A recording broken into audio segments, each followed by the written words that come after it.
No one wants drunk drivers on the road, but some defense attorneys say a popular breath test is being used to unfairly convict people. Their accusations led the state to sue the company that makes the Intoxilyzer. And this week, the state and the company filed new court documents to resolve what's become a very complicated and costly legal battle. So you think it'd be the end of it, right? Well, think again. When you're ready, go ahead. This is how the Intoxilyzer 5000 works. Keep blowing. If police believe you are driving drunk, you're under arrest for DWI. They take you downtown and make you blow into a machine. Okay. Seems simple enough, but lawyers across the country question whether the software inside the machine works right. I'm not pleading people guilty on this device. Lawyers on YouTube. In this particular case, the machine was particularly problematic. Lawyers in Minnesota. Oh, he's all over. All trying to bring attention to a machine they say helps wrongly convict some motorists accused of drunk driving. Until the software is fixed, we should not use these breath tests in Minnesota. The test is used to determine how much a person has had to drink. But sometimes it concludes a driver has not given a sufficient breath sample. Therefore, the person is refusing the test.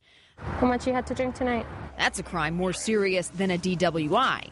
Even using the state's own conservative numbers, 1% of the drivers who take this test are under the legal limit, yet they're being charged with this crime of test refusal because of the software error. That would be about 300 people wrongly charged, and Ramsey says the state knows it. And instead of coming forward and making the change right away, they covered it up. The state says that's nonsense. We have total confidence in the Intoxilyzer 5000. But lawyers tell Fox9 judges across Minnesota have thrown out DWI cases, and some law enforcement have even quit using the machine. That led to double the amount of blood and urine tests the BCA had to process. It really puts a strain on the system here. So the state sued the maker of the Intoxilyzer 5000 for what's called the source code, a way for defense attorneys to better test the machine's accuracy. Sounds good, right? We're trying to do everything we can to make this available.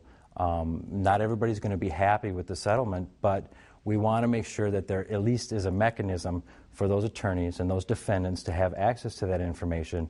But defense attorneys say it's all smoke and mirrors. Under the settlement, they'll have to travel to company headquarters in Kentucky to view what they call a bunch of gibberish. They want the appearance that we have the source code, but we really don't have the source code or the ability to have a meaningful opportunity to review it. The proposed settlement is scheduled to be signed in December, but Ramsey is still working to prevent that from happening. We called the company for comment on the accuracy of their breath test. Our call was not returned.